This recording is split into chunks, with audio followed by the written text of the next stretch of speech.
Hello there, I'm the Cyan Man. This is a review of Gears of War 3. I'm going to go through the pros and cons of the game. I'm going to try not to ramble.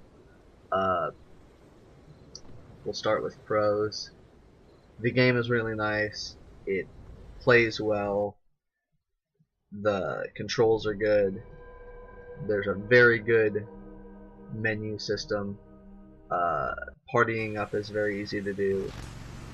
There's not very many connection issues, and when there are connection issues, they're pretty much resolved, or they're resolved fairly quickly. The maps are good, like they're organized well.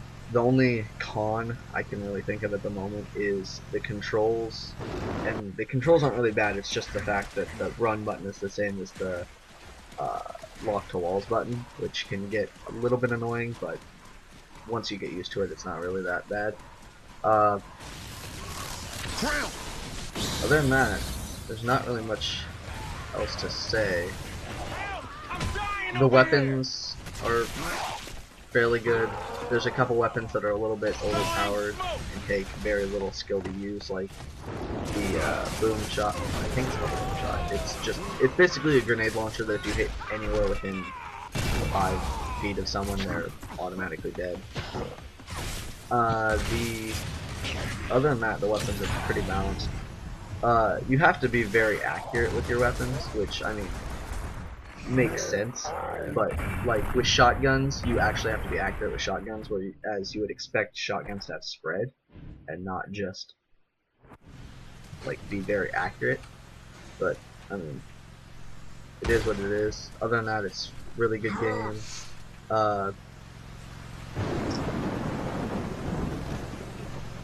There's not much else to say. I mean, it's a good game. I wouldn't purchase the game if you don't play the game. I would play the game before purchasing it, is what I'm trying to say. Because you have to be kind of into that kind of game style to like it. I didn't like third-person games at all until I played this, and then I kind of started liking it.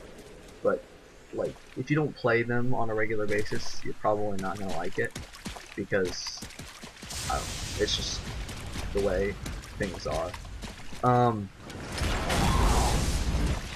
If you're gonna buy it, I would say try to buy one of the copies that has the Game of the Year edition. I don't know if they sell one, but I would try to get that, because the DLC is actually something that can make the game more enjoyable in this game, because there's actual game modes that you get from the DLC, whereas in those games it's just maps and guns, maps or guns or camos or whatever. But in this game, you actually can get some really cool game modes that are really nice to play. One of the ones my friend plays a lot is Guardian. It's pretty fun.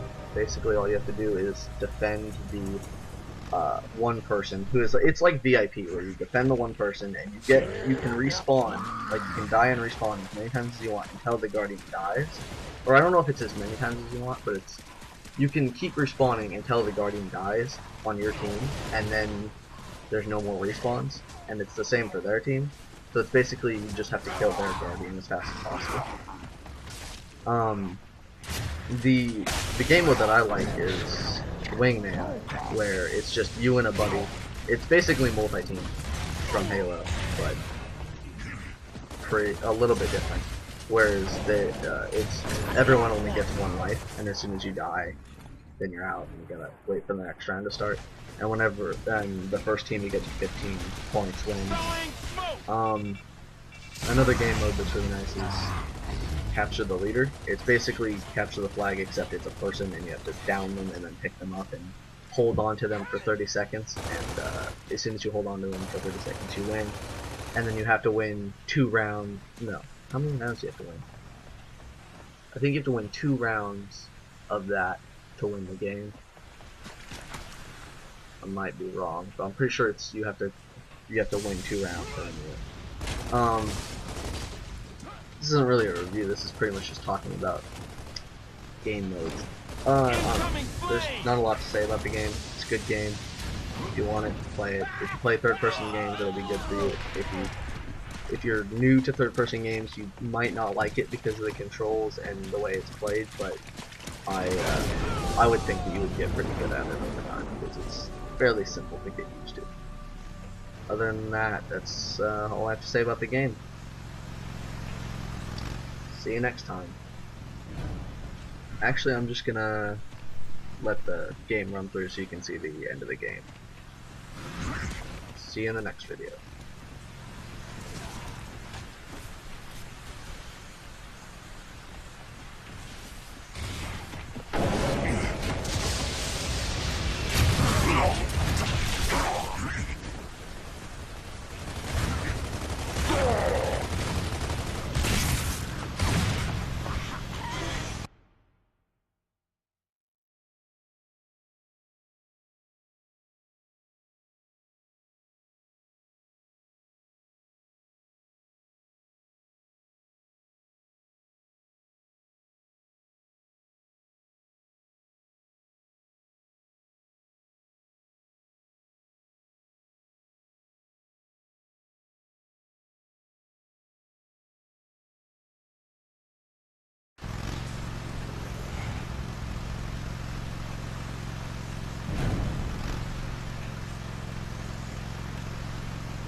Oh, God.